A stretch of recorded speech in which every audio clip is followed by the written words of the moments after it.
You are now listening to the Here for the Truth podcast, hosted by Joel Rafidi and Yerasimos Stilianessis. All right, everybody, welcome to episode 24 of Here for the Truth. And today we have a very special guest, Jason Christoff. Just quickly before I get into it, as always, the first part of this podcast will be available to our public and the second part available to our patrons, and we appreciate all of you. So Jason's here with us. Jason Christoff is a self-sabotage expert who runs an international self-sabotage coaching school. Jason discovered many years ago that manipulative psychology, behavior modification, brainwashing, mental conditioning, and mind control are continually weaponized against the public by media and government to make the public easier to control, govern, lie to, manipulate, coerce, and steal from. Don't we know that? Jason's work is dedicated to exploring, discussing, exposing, and offering solutions to these modalities of covert public control. Jason, welcome to Here for the Truth. You've been at this a long time. I know I've personally been watching your work closely, and it's inspired and empowered me to step up my game in many ways. And I know Yerasimos the same. Yeah, definitely. Same here. Jason, you're someone that I've been connected to on Facebook for a while now. And I'd be lying if I said you haven't had a huge influence in my life and speaking out and standing up and stepping more into the masculine. You know, I consider you and Michael Tazarian two people that have had a huge impact on my life. So I'm grateful, man, grateful to connect. And thanks again for coming on here. I really appreciate you guys having me on, and I appreciate any effort and all the energy you're putting forth trying to educate people. And this is what it's all about, just trying to help your fellow man, your fellow human being move ahead. So thank you for your efforts. Thanks, man.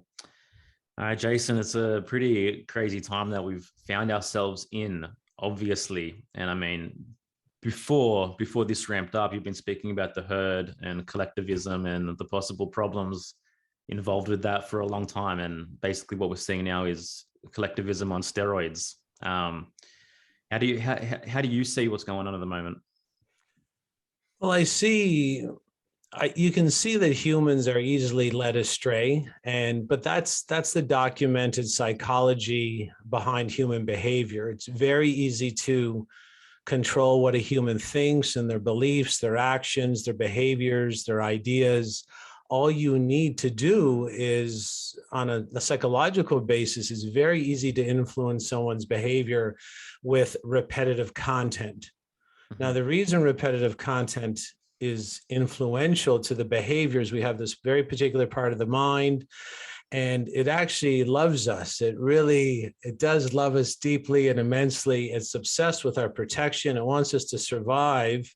And its sort of function of protection is based on looking out in the environment, seeing the repetitive content, and then assuming that it's safer to mimic and emulate and mirror and copy what most people are thinking, what most people are doing, what ideas are held by most people. And when that repetitive content is seen and observed and recognized, a lot of people don't understand it becomes a script. So our subconscious is always trying to download repetitive content. It associates the repetitive content with safety and the bigger number and the bigger herd. And then it pushes that content as a script up to our conscious mind. And then we act it out thinking that our ideas and behaviors are completely organic. And people might say, well, that sounds a little far-fetched. I'll give you one example. In the year 2001, there was a movie, Gone in 60 Seconds, with Angelina Jolie and Nicolas Cage. And it was a movie about car theft. So this part of the brain that's lovingly trying to protect you, it's also been proven it doesn't know the difference between real life, screen time, and imagined thought. So if you're in a theater and you're watching many repetitive scenes of car theft, your subconscious is proven to think you live in a car theft tribe, the repetitive behavior in the car theft tribe is car theft. And then it comes to the conclusion that the best way for you to survive or attain safety in this new village is to also steal cars. And someone says, well, that sounds really crazy. But in Burnaby, BC, Canada, when Gone in 60 Seconds was, released, car theft went up 70% in the first 4 days alone. And we also see this with Fast and the Furious. We see this with what's called The Queen's Gambit on Netflix. I think it was a movie about chess. Chess sales went up 1,000% on Amazon within the first 2 weeks that it was released. Humans copy what they see because that's the foundation of human behavior. Most people do what they're doing simply because other people's doing it. And the people who literally are masquerading as our altruistic governments, they're very well aware of we will repeat and emulate, mirror, and copy what we see on a repetitive basis. And that's what the censorship is about. It's about turning down the repetition on the truthful end of things, and then, having this volume button and turning up the repetitive content on the propaganda, the liaria, and the indoctrination. And they know through so many, it's literally thousands of years of research in this area that humans will copy and go along, especially if it's endorsed with positive reinforcement and it's endorsed with authoritative backing.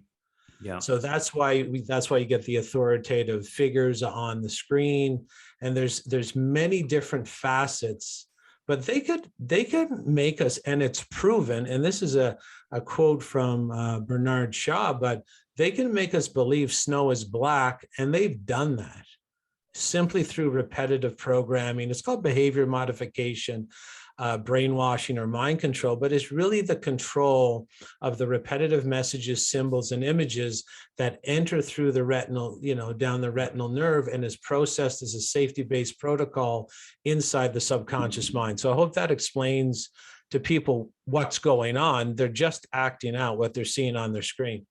Yeah, definitely. So what is the antidote, and why is it that even when that repetitive behavior leads someone towards self-masochism or self-sabotage, does that still override that part of our thinking? It doesn't. So unfortunately, it does not. So this part of the brain, if you're part of, say, an unhealthy drug addict tribe, the subconscious, who's lovingly in charge of your protection, knows that the most dangerous role you can play in an unhealthy drug addicted tribe is to show up fully organic, healthy, and bringing your own Thanksgiving organic turkey to the family meal, because you're going to clash with the tribe. Yeah. So its job solely is to make you fit in. If you're looking for happiness or you're looking for success, you have to fill out a separate form, take it down to the happiness desk. But that desk is not the subconscious blend in, go along to get along function. So the subconscious mind's sole purpose, and it's in control of 94 to 97% of our behavior, and it can be in charge of 100% of our behavior if we're scared. Because as soon as we're in fear, the very minor amount of brain function in the frontal lobe that allows us to interfere with our need to fit in, that completely washes down to nothing. So they do the fear first. It's like a hypnotist show. They drive the fear in first, and we can see start this agenda. That's all we were getting. And then they come behind it with the repetitive messaging about here's the problem, terror, fear, and panic. And then here's the solution on a repetitive, on a recording that never ends. And then the subconscious mind wants to always find safety because that's its function. You brought up the Gone in 60 Seconds movie, and obviously Hollywood plays a big role in impacting people's subconscious minds. I just recently started watching a show again with my wife that I hadn't seen in 20 years, and it was amazing to me well, I'd say subtle, but not so subtle when you know what's happening, programming around like the allopathic system. Everything was Hey, are you gonna go see the doctor? Oh, you have to take these pills. I'm gonna have to take these pills for the rest of my life. Or there was a recent episode in something where I think it was This Is Us, the new season. Everyone was wearing masks. They were using the same language that they've been pushing on everyone. And then there were different scenes in there. I remember there was the one scene where they'd gone to the pediatrician with their baby, and then the scene should have been over. But then one of the characters just said, "We'll see you next week for your vaccine appointment." So it's like these little things. So I'd love for you to talk about even just Hollywood, like the role Hollywood plays and where it comes from and what its lineage is, because I know you've spoken about that often over the years. Well, this ability, and that it might come off a little odd when I said talking about the TV programming people and hacking the behavior. Then I mentioned it was thousands of years in the research in the making. This ancient art form of controlling people goes back to an ancient area of the world. It's now called Azerbaijan, but if people, you can look this up, it'll be on your first Google search. It was actually a country called Media. This is where we get the name Media from. Yeah. Now, inside Media were a group of people called the Medes, and they had very there's a high-priced product that they used to sell to the royalty around the Mediterranean. And that product was, come over to our kingdom, bring lots of gold, or whatever they're looking for, and I will teach you how to manipulate people through repetitive content and other subtleties as well. In hypnotism, they will tell you, a hypnotist will tell you it's best when, that's why a hypnotist will never hypnotize you standing up, or it's very rare. They'll only hypnotize you standing up if they're taller than you. Most hypnotist shows, you'll notice they're all in seats, and it's proven when the human skull goes up, you're very close to changing brainwave state from beta to alpha. Also, bright lights. I have a lot of videos of people getting hypnotized, going into trance, going into alpha brainwave state. And I have this one lady that I use for some of my presentations. She's up there laughing at everybody else who's sitting down, and they're actually under some deep hypnosis. And she's saying, I can't be hypnotized. And she is not under at that time, but the hypnotist is a master, and he keeps coming back, and he just says, just look up a little bit. She goes up. Now she's in trouble. Her eyes roll up a little bit, going into alpha brainwave state, and light also. A bright flash of light, or looking into a light, and then she's actually, within 10 seconds saying she can't be hypnotized, and then he's guiding her down to lean on the next person in the chair line. She's completely out, and she's in trance. She's in deep hypnosis, ready to take her suggestion. So this is why all the government sort of announcements in the past used every town, the Medes would say you have to have a town square, and it has to be elevated. And it's best you do it when the light's behind you, when the sun's coming up or when the sun's going down. You can have a festival, you can have a ceremony, you can have a harvest time, use repetition, you get them in trance. And this is what they used to teach them, because it's a lot easier to put suggestions or program the subconscious mind when they're in a relaxed state. And this is why, when they're looking up. So that's why they used to have all the public on the ground floor, and then someone's on the podium. Things along this line. This is what the Medes used to teach people. They were the originators of the ancient art of hypnotism. And this became sorcery or magi, people who could conduct this kind of magic and put people under the spell. And it was for thousands of years. And then it got into the Shakespearean plays, again, on the stage, big bright lights, you're looking into the light, and then they just use the repetitive content. And even in the medieval times, they would talk about Merlin the magician, and all the magicians were experts at this hypnotism or changing a brainwave function and putting in repetitive content. And Merlin the magician was famous for this sort of ability to change people's behavior. It's almost like Obi-Wan Kenobi. These aren't the droids you're looking for.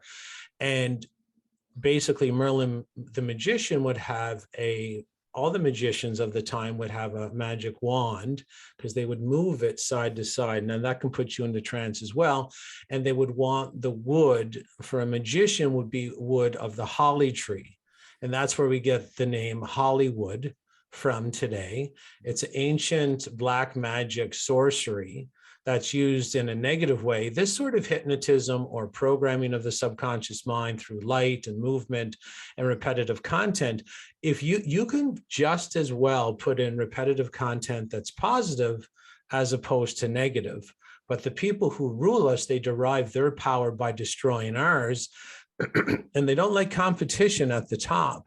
They'd rather us wallow in our own filth as they go by in their limousines. They roll down the window and they can program us to be like Pigpen from Charlie Brown, with this constant cloud of dirt always around us of our own making, because they litter the screen with coffee, with alcohol, with hedonism, with childlike behavior for males.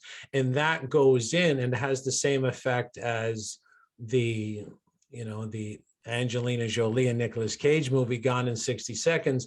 People go outside the theater believing their behavior is organic and coming from their rational analysis of their life situations, but it's not. The majority of behavior is being implanted into them, and it's always negative. I mean, the Will Ferrell movies, the Adam Sandler movies, those are there to give repetitive content so that men always act like the perpetual infant.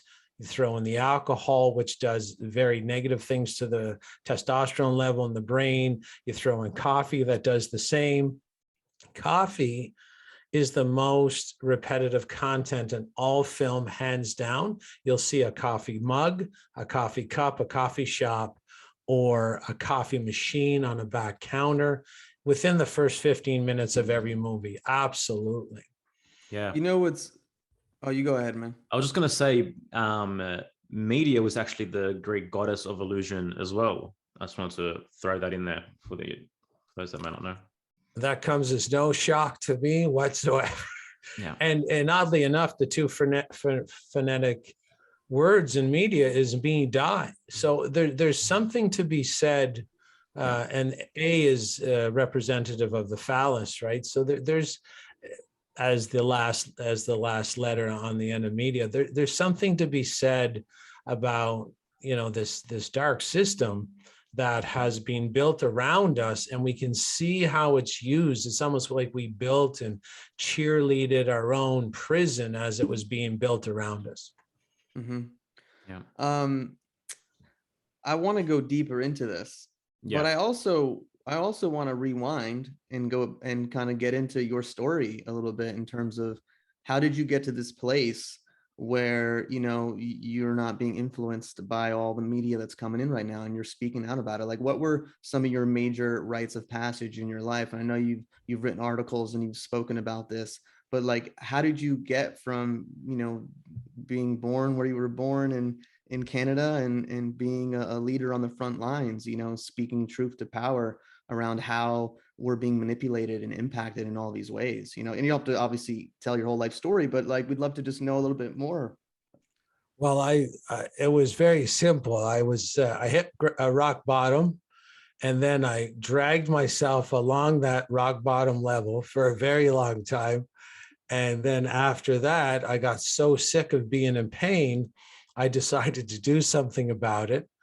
And I got helped along the way by a Czech professional. One of Paul Chek's level 4 practitioners started to coach me, knowing I was infected with everything that I'm talking about, with the negative repetitive content. And I was programmed with these mind viruses of self-loathing and self-sadism, self-abuse, and self-hatred. I was the poster child, lots of drugs and steroids and people I should not be hanging around with, not sleeping right, not eating right.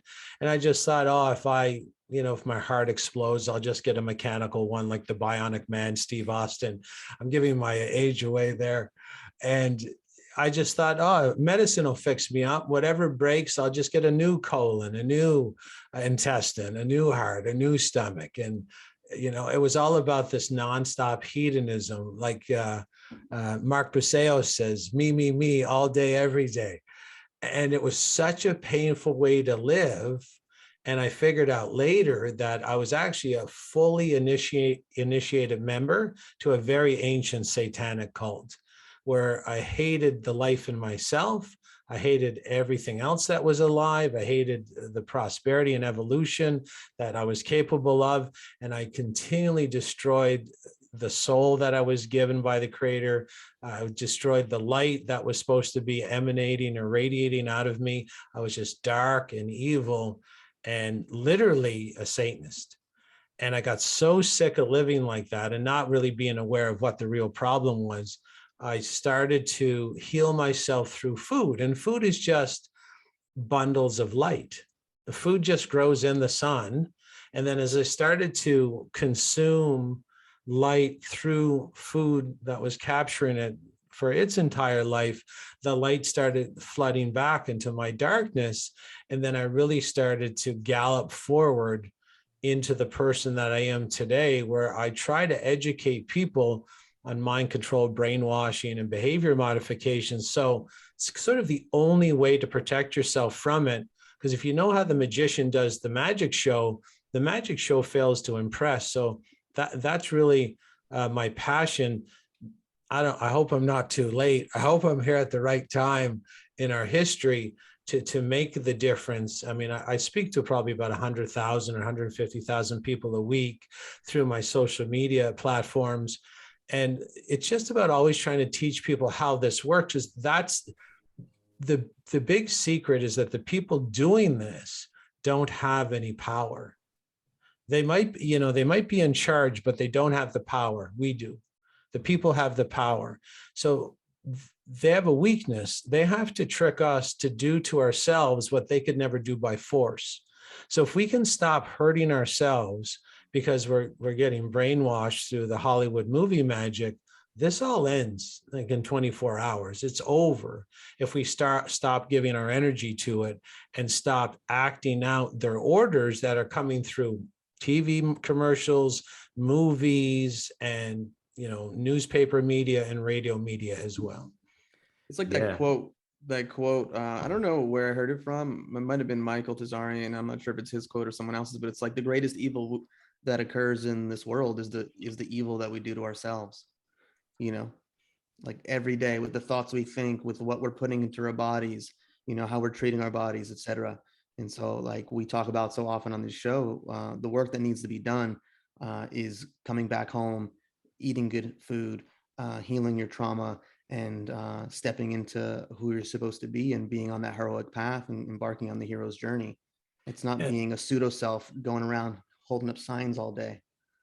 Yeah, well, sorry, go ahead, Joel. No, go ahead, Joel. I was going to say, Ayn Rand wrote in her masterpiece, The Virtue of Selfishness, it's not men's immorality that is responsible for the collapse now threatening to destroy the civilized world, but the kind of moralities that men have been asked to practice, right? And this just speaks perfectly to the pseudo moralities that have filled in replace of the organic, And this sort of the bad behavior, if we were eating bad or when I was addicted to drugs, I had to reprogram myself. If someone's out there, the thing about this part of the brain, if you're watching these movies, you're going to get a lot of negative repetition regarding how you treat yourself.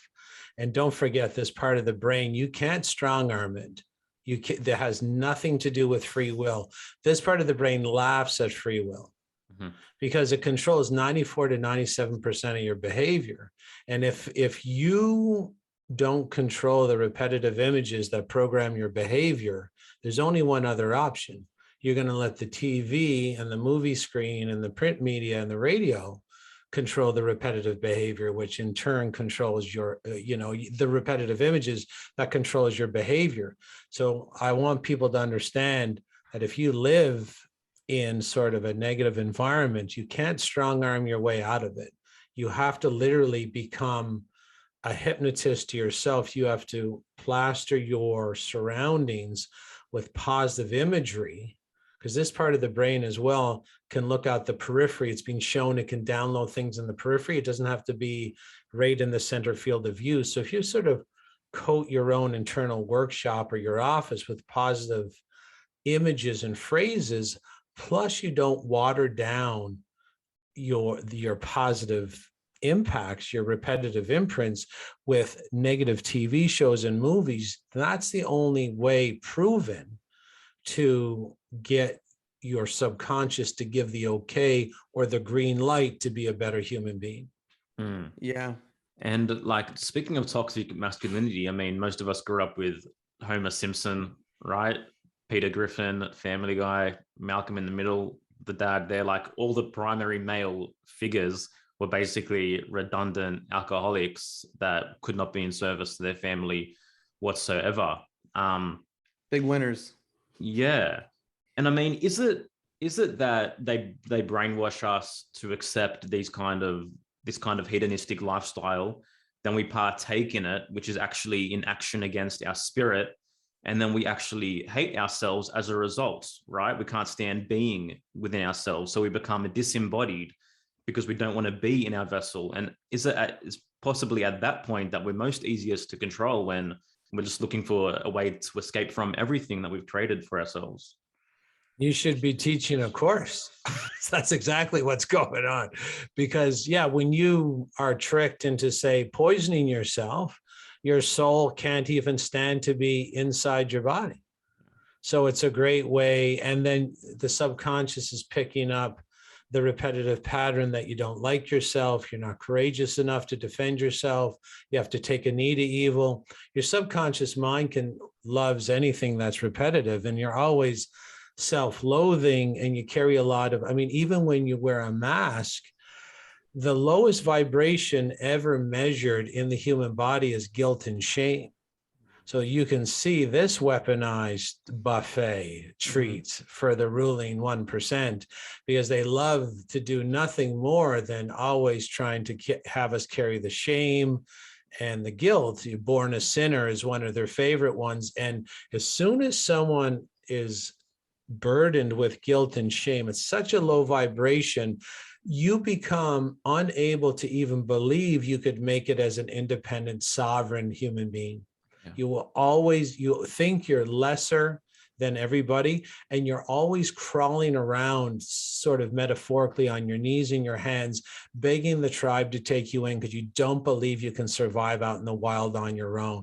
That's the power of guilt and shame. So when you have the mask on, they realize it's a ritual of guilt and shame, because you're wearing it because you're ashamed of your own breath. You think your breath is going to kill someone's grandmother. That's a lot of guilt and shame. And in a lot of black magic ceremonies, or even initiation rituals into secret societies, there's the masking, then the fear-based event, and then you will become unmasked at the end of the ceremony, where everybody congratulates you. And the positive reinforcement plus the unmasking is always called the rebirth, which has a huge positive reinforcement effect on the subconscious. So the person will, literally defend the cult with their life.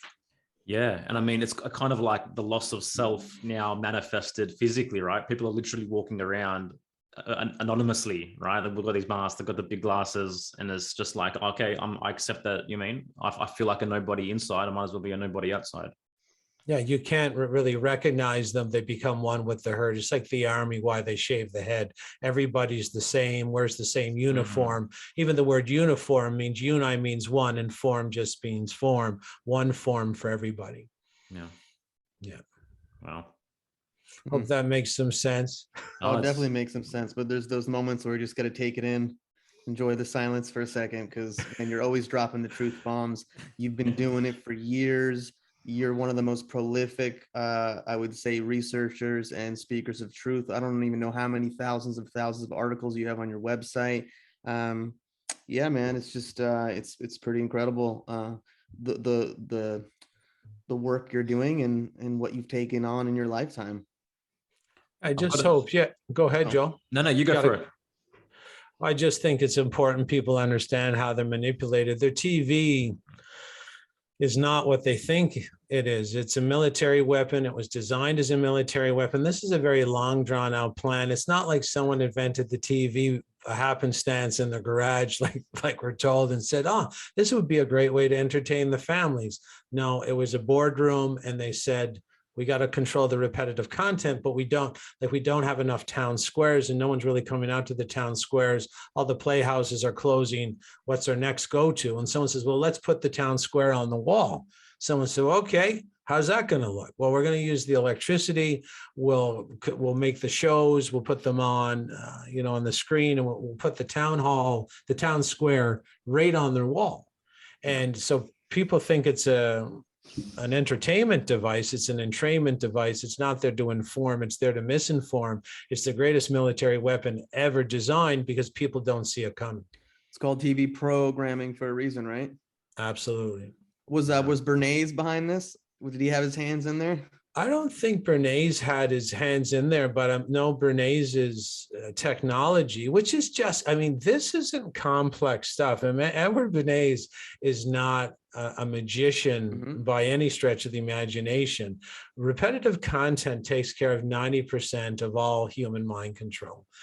You talk to anybody today, you see the phrases, the injectable medicine is safe and effective. The injectable medicine doesn't cause autism. And I asked a lady today, save lives. Yeah, stay home, save lives, and that sort of shallow-based utterance is also proven to be very good at building a cult, because anybody can be a member. It's not hard to wear a mask. It's not hard to utter, stay home and save lives. So under psychological manipulation, you do want repetitive phrases, and you want rituals that the average person can accomplish in order that they feel like a hero. You need average people to feel like a hero, and then that really brings them into the iron grip of the tyrant without them really being consciously aware of it. Yeah. Well, Bernays obviously was a pioneer of, I guess, propaganda. That post-World War I, that was considered a bad word, right? It was the Nazi word. So they just relabeled it public relations, and here we are. That sounds so nice. Relations. Yeah, and they can make people do anything. Kamikaze mind control. You can make people kill themselves, just like a kamikaze pilot in World War II Japan. You just know there's a kid in Tokyo going to be walking by the town square when they're doing the bonsai ceremonies, putting on the bandana with the rising sun, right? And the kid will go by many, many times in the afternoon when he's walking to the grocery store with his mother. And then he sees the positive reinforcement of the tribe, the positive reinforcement of the authority figures, and the subconscious, which is easily tricked because it's kind of got a low IQ, says, hey, look over there. You could be accepted. All you have to do is that. And then it steers the conscious mind over, but what it's being asked to do is kill itself. So you can trick the subconscious mind. Yeah, you're going to be accepted by the herd, but you're also going to be dead. And that's how easy it is to hack this illogical part of the brain. Anybody going out today and sort of lining up 6 feet apart at the new medicine clinic and demanding they be part of a human experiment is under kamikaze mind control. There's no rational or logical reason why they should be doing it other than the fact that other people are doing it, but no one did it till the media gave the impression that the group was doing it. And that's proven that it starts with one guy in a studio, and then it's proven when you watch the TV, it can give the impression that everybody's already doing it, but it's just one person in the studio saying it. And then everybody starts getting nervous because they know it's safer to be in the bigger group. So as soon as they say, hey, 55% of the population is already going to the new clinic, you already hack the subconscious. Its primary program is to be a member of the majority. It could only be 10%. But if you say 55, the subconscious bites into it and says that's where we got to go. That's what we got to do. Yeah. There's this. I was going to throw in there quickly. Sorry, Yerasimos. For example, like we've got these freedom rallies in Sydney, and I went to one in July, and there's like 50 to 100,000 people there. Then you go home and the news is telling you there's 3,500 people there. You know what I mean? So it's kind of like just downplaying that there's any kind of majority that is against what's going on. It's all psychological manipulation, the numbers. That's why, in the UK, they had 500,000 and they said it was 5,000 Yahoos.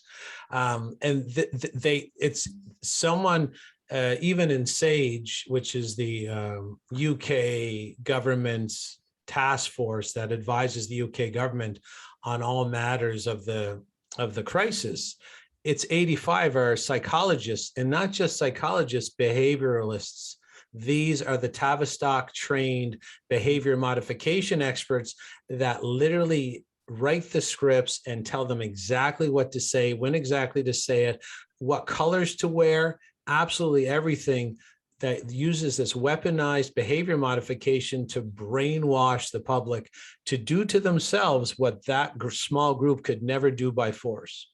Yeah, and you see it on online where there's videos and clips of like health ministers behind the scenes that they didn't realize the cameras were on, and they're like, well, I don't know, I just read whatever they tell me. It's like, so like the public are seeing these people that are wearing suits and ties or whatever, calling themselves health ministers when they look anything but healthy. And then they're believing what's coming out of their mouths when they're not even the ones coming up with it. They're literally just drone bots repeating it to the people that are sitting in front of the large screen or the small screen on their phone. So I know this is a quote that a lot of people are familiar of with Bernays, but since repetition has an impact on one's subconscious, let's repeat something that hopefully will get into people's heads.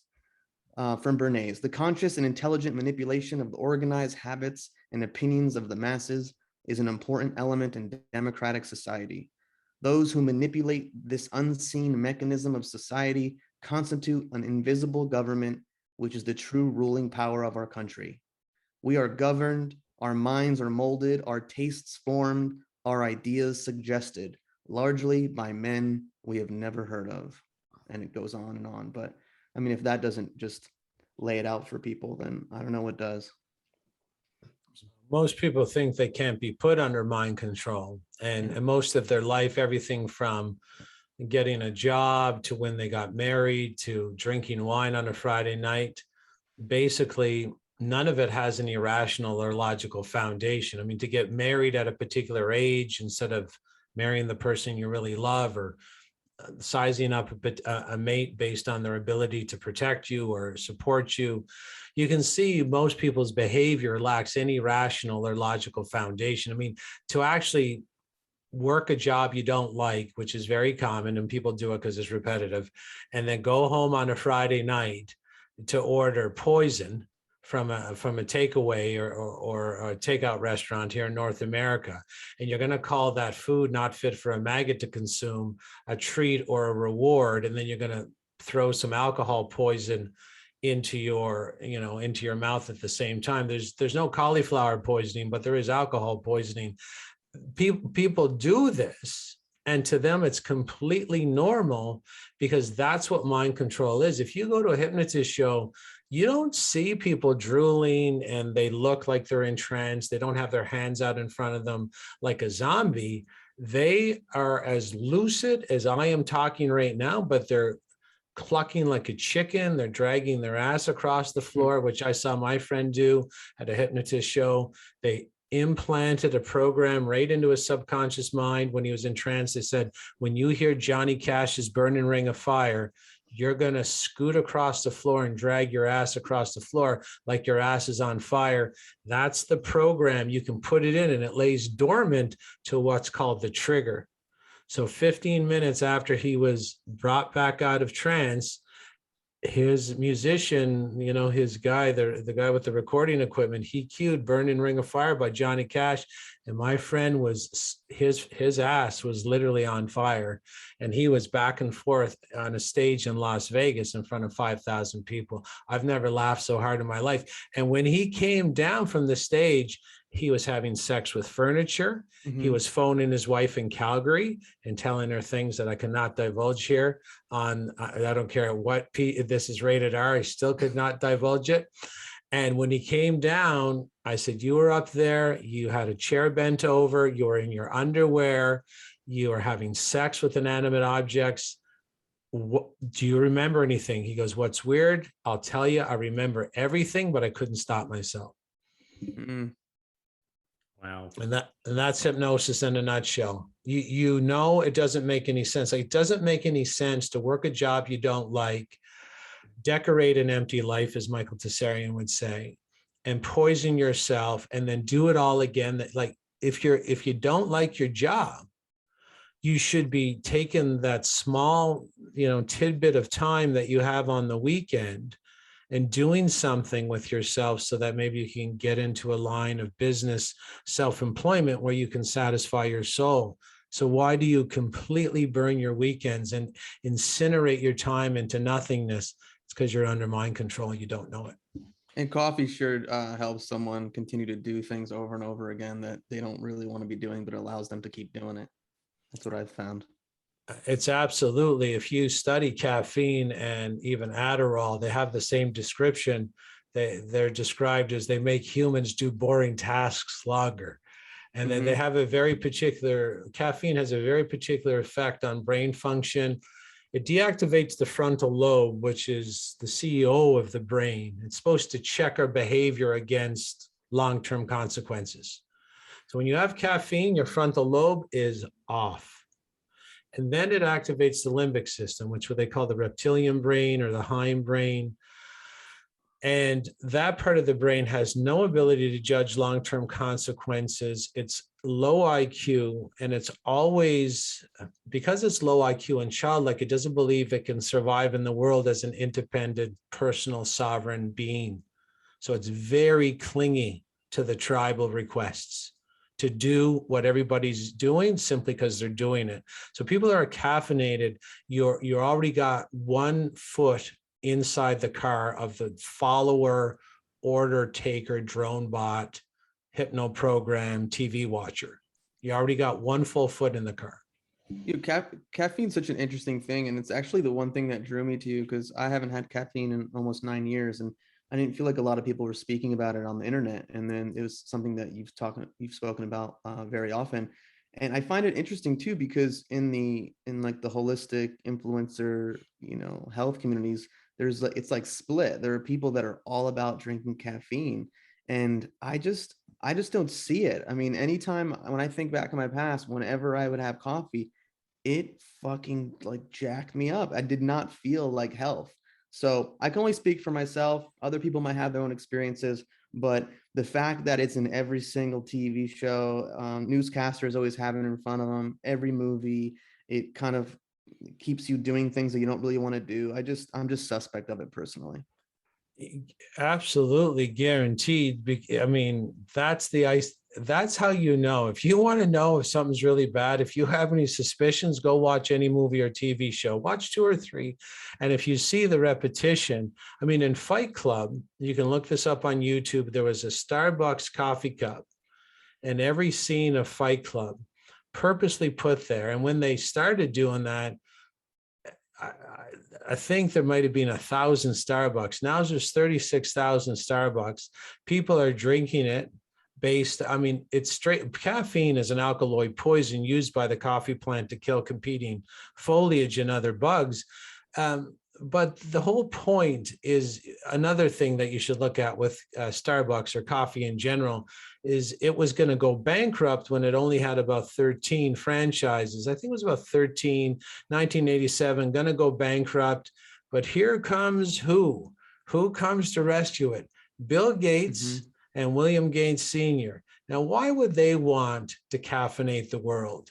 Well, if you go back to the Medes and the people that were gaining their knowledge, they for sure taught that it's easier to put someone into hypnotic trance, alpha brainwave state, if they're chemically infused. And if you go to the CIA's textbook for mind control, caffeine's right in the list of, if you can caffeinate someone, you can put them under mind control, trance, and hypno programming so much easier than if they're clean.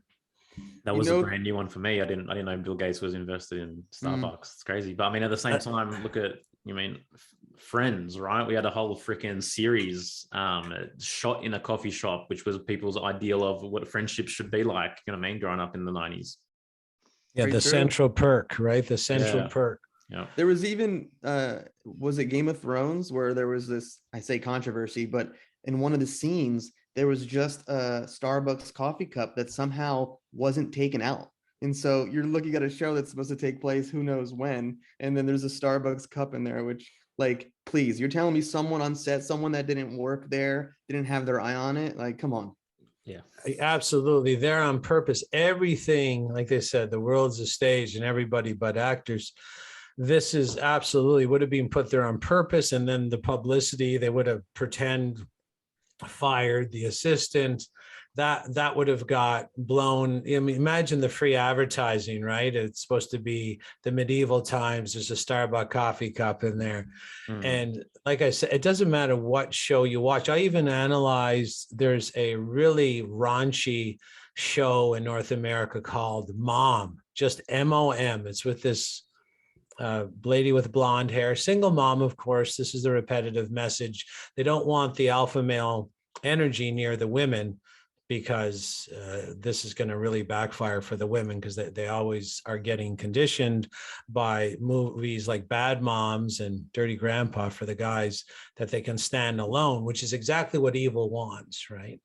But in this one, if you could look up the trailer of Mom, there's actually, I counted, I believe, 39 coffee imprints in the 1 minute trailer alone. Wow. 39, all of them, big coffee mugs, coffee cups, coffee machine, and a coffee shop. Yeah. It's funny now. Well, it's not funny, but it's interesting. Once you become awake to this, it's hard for me to not watch things now. And like, I'm like sitting there with my wife, Sophie, and I'm always just speaking in the middle of things and pointing out, there's the coffee cup. Oh, there's the programming. It's just real interesting. And of course, I'm sure on some level, I'm still being subconsciously impacted, but there are things that I'm just becoming more and more aware of that 10, 15 years ago, when I would watch something, or 20 years ago, I had no clue at all. I'll give you another one. You'll getting programmed before your show even starts, because if you go to Netflix, when it's loading, there's a circle spinning. And nothing puts a person into trance other than a half circle or a full circle spinning. That's why they used to have the watch and say, focus on the watch. So I was down before coming up, I was watching a movie with my wife. And of course, I watched them much differently than the average person. So you see the spinning wheel before your movie even uploads. It was a Disney movie. And then over the castle, you have the shooting star. That's a half shooting star. And even the Paramount, don't forget the Paramount stars that are along the waterbed, and then they half circle around the top of the mountain. The half circle and the spinning circle you can put someone into trance just by doing that. Well, every loading screen is a circle spinning. Every loading screen we ever see. Exactly. And the countdowns in sports, 9 and 10, 9, 8, those a professional hypnotist, even a hypnotherapist, will count you down from 10 to 1. Even if they're walking you down, you're walking on step 10, you're walking on step 9. There's always the countdowns, the top 100, the top 50, the top 10. Here we go. And you'll even notice with the sports, it's 3, 2, 1, and all the spinning balls, everything's spinning. There's Saturn rings spinning. It puts people into deep hypnosis. And there was 4 companies that produced the movie I was just watching, and they always have their own 5-second symbolic clip to say, like, we were a part of this. They're all big flashes of light. Notice that next time. Big flashes of light put you into trance. And what a coincidence that Netflix's co-founder was Edward Bernays' great grandnephew, I believe, Mark Randolph. Okay. Right, because they're trying to put you in the net with the flicks, right? The flicker rate. Yeah. And I mean, well, because Bernays' uncle was Sigmund Freud, right? And he basically took Freud's ideologies, which were actually initially despised by the elites, I believe, and showed them how they can actually use this as a form of control. Yeah, Freud just wanted to be known as a deep intellectual, a deep thinker. That's where he was getting his positive reinforcement. But as they were sitting around the dinner table, someone like Bernays was thinking, hey, could we use this, these latent, dormant programs of safety and security? Could we hack them to make people think war is safe or injecting poison is safe? And Freud's be like, with his pipe, absolutely. Yeah. But then he never would have thought Bernays would do it. But of course, they've been doing it for thousands of years. He was just, the front man at that time. Yeah. The Century of the Self is one of those docuseries that I used to recommend to people as like an entry point for a lot of this stuff, because it was done by the BBC. It doesn't go too deep down any rabbit holes, and I think it can help shine a light on how things are operating for people. Guaranteed. So why is it that it appears as though some of us growing up have been more immune to this brainwashing and mind control than others, in your view? I think sometimes it has to do with pain. I got out of it's called a program breakdown. So if you go into mind control or MK Ultra, they always talk about the one student that had to program a breakdown, which means they somehow got outside their conditioning and then they became very problematic. So for me, it was pain. I experienced so much pain, even though the program was driving me to do more cocaine and drink more and try to be everybody's friend and be that funny guy at the bar that buys everybody a shot and tries to buy my way through. I couldn't keep going with the program because it was causing so much pain. And that might also explain what's called our pain-killing society. We're completely flooded with numbing and tranquilizing and sedative agents, and the government never lets us fall on our face, which means we never experience that rite of passage where the pain, it's called the pain teacher, allows us. I mean, just like a lobster, when a lobster feels the pain that it's growing too big for its shell, it knows that a metamorphosis is coming, and then it backs into a rock and the shell explodes because it's in so much pain. And then it evolves into a more, more capable functional organism. As humans, we're supposed to endure pain, and it's supposed to have a part in our metamorphosis, our rite of passage from child to adult. But today you see the permanent childhood, or what I call proteins, or professional lifelong teenagers, and we're missing our painful rites of passage because we're high on caffeine. Nothing's ever really tough. I mean, if you're out on the streets and you've got a crack pipe in your mouth, you're really not going to experience the full weight or the full pain of the street experience. So, and it's been proven that the people who are ruling us bring the cocaine in, bring the heroin in, bring the opioids in. It's a pain-killing society. No one wants to be in pain, and they think disease is something that has to be fought, when disease is never there to make us sick. It's there to make us better, because the pain of being sick is one of the only things that could ever force us to change. So the more you have a society that's completely sedated and tranquilized and numb to their own moronic reality that they're building for themselves, of course, you're going to have less people breaking out of their programming, because you need the pain to evolve. Mm-hmm. Yeah. Well, the malignant culture has created the society which is perfect for us to bypass these rites of passages, which will ultimately, I was going to propel us into some kind of, personal evolution. But yeah, as you said, we're able just to skate completely over that and never really feel the undercurrents of what this experience is, which actually is the kindling to grow, Yeah, pain definitely, absolutely. I can attest, in my life has been one of the greatest motivations for change.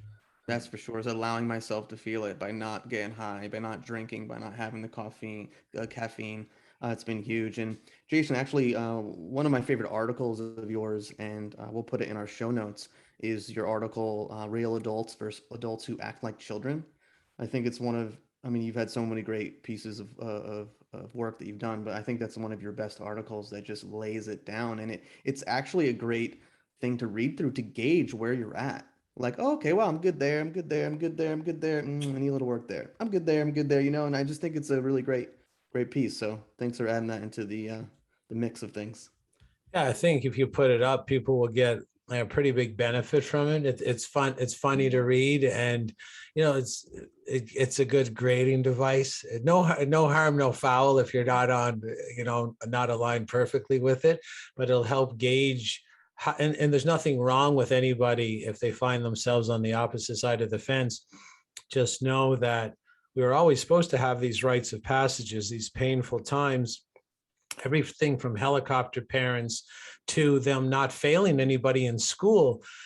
These are all purposeful, socially engineered, occurrences in our society where, you're not going to let them fail. Well, how are they going to mature? How are they going to find their way? How are they going to get strong if they don't fall down on their face? Well, all this is socially engineered. We have a society where no one wants to get into any pain, but pain is what makes us better. So today we're really getting attacked because, everybody's got a license of adult age. They can prove on their driver's license that they're above 18 years of age, but they're acting, thinking, and behaving like children.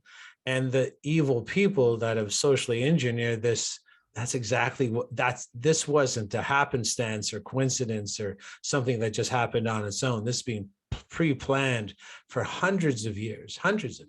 Yep.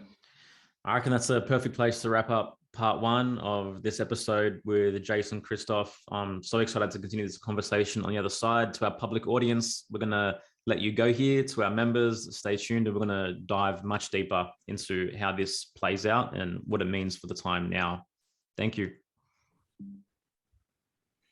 All right, so our members, welcome back to Here for the Truth. We've got the cool people listening now, the ones that actually value us. No, it's awesome. Grateful for everyone that's been supporting us through this as we, continue to bring great content and amazing people. And Jason, you're a G, man. You're awesome. Yeah, man. So much respect. I want to start because I want to get into this now that we're on the other side, big tech and all that. You talk about the war on children, that they're always after the children. And I'd love for you to talk about that. Well, that one's, it's not that complex. This group, they have they observe, they got all their rules in their rule book from observing nature. And they noticed, let's say, I'm going to tell you, if you look up a book called The Devil Takes the Youngest by Winky Pratney, it's a book about, in Carthage, there was a cult, the cult of Molesh. They used to sacrifice kids. So there'd be a big sort of steel effigy of an ox, and it had, like, it was a real ox, either kind of almost sitting up with its hands out, or the regular effigy of the natural ox, and it had a trap door on the side. And it was made of metal. So the hands were made of metal, or the whole body was made of metal. And they just heat up the metal with fire and burn the children. Now, they really believe that helped cleanse the tribe, because they sort of had a natural observation that if there was no old people and no kids in the village, things were just easier. And they thought that this sort of getting rid of people that can't take care of themselves and sort of getting rid of the kids that suck their energy away, that it gave them this sort of natural boost, that they could spend time pleasuring themselves. And they believe that was as part of nature as anything else. So they do have these natural observations that they think reflect the rules of this realm. And they believe the person who's in charge of this realm, or the deity, is Satan. And that if Satan didn't want it to be like that, he would forbid it. And they look, these sort of satanic cults, like the cult of Molesh, they look at people who preach morality and ethics and talk of Jesus and God. They refer to Jesus and God as the great restrictor. They look at any sort of activity on the earth as completely wide open and okayed by their deity. And then if you start questioning it, they don't like it because it adds resistance energy to their activity. So this is sort of their they're not the foundation of their belief system, but one of their foundations is they observe nature, they see the lion attack the zebra, and they say, this is a rule.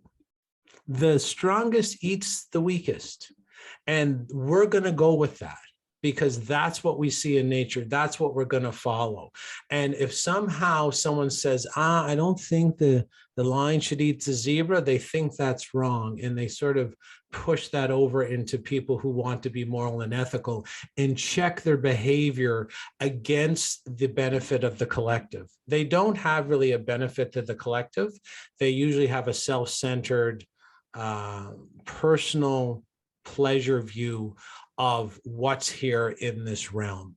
And they're always sort of after the children because they're defenseless. They're like the zebra, and they can take their life force and keep it for themselves, or they can derive pleasure through the pedophilia with the children. And they think that if that was somehow not right, that it would be forbidden, but somehow in the natural code. They're a bit of an odd group if you study them, but if you want to find this group, they're always after the children. They're the lion and the children is the zebra. And they really like to take advantage of the defenseless, the innocent, and the only cosmic force in the universe that's charged with defending and protecting the defenseless and the innocent is the male cosmic charge.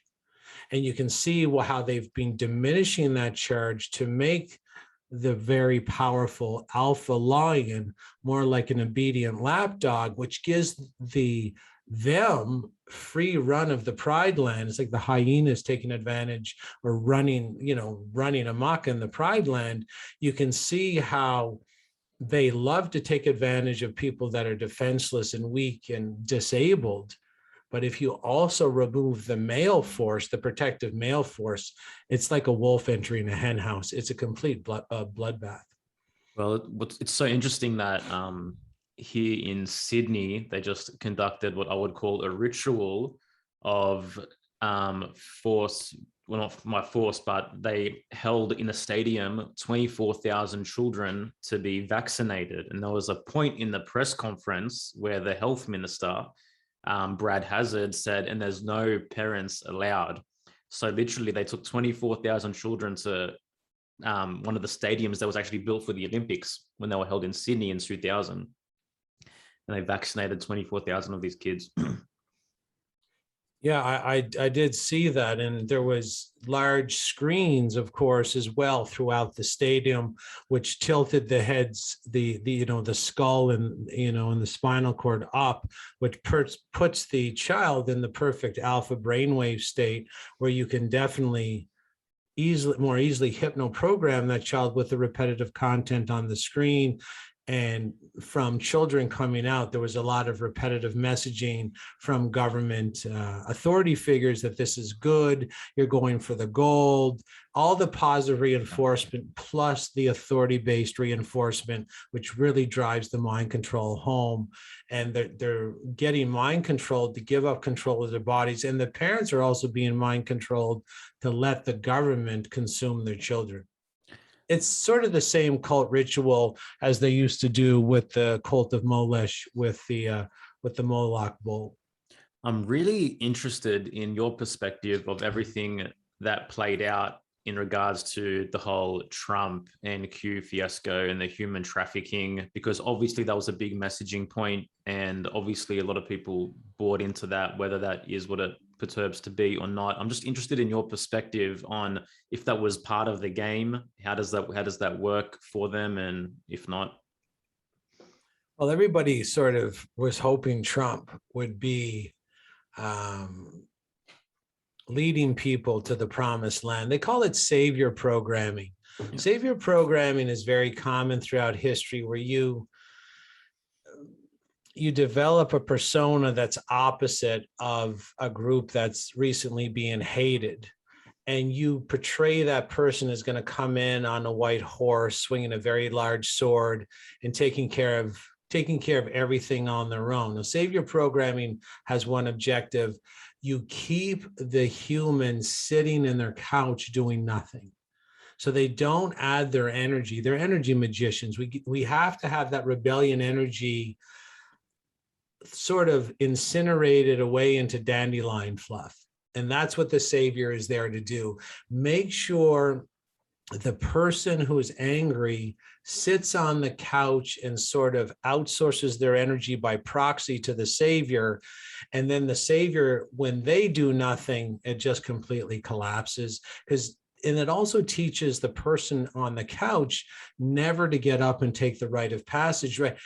They have to feel the full sting of the government sort of attacking them and crushing them, but they're not going to feel that full sting because the savior's there mentally massaging them and putting them on the umbilical cord or putting the proverbial tit in their mouth saying, don't you worry, I got it. And they're all on the same payroll. And so Trump is definitely on the same payroll because he's always endorsing the new medicine. Anybody that endorses the new medicine, I mean, this new medicine is basically, I mean, can we talk openly on this? You can say whatever, you can say whatever you want. Well, there's a reporting website called VAERS, Vaccine Event Adverse Event Reporting System in the United States. And for the past 23 years, for 82 vaccines combined, there's been 4,700 Americans that said, I think the vaccine killed my loved ones. So over the last 23 years, with 82 vaccines combined, there was 4,700 reports to VAERS where the loved one says it was really close to the vaccine. I can't confirm nor deny it, but it was really close. I think the vaccine had something to do with it. Well, in the 9 months since the COVID vaccines have been rolled out, the death figure is near 14,000 for one vaccine.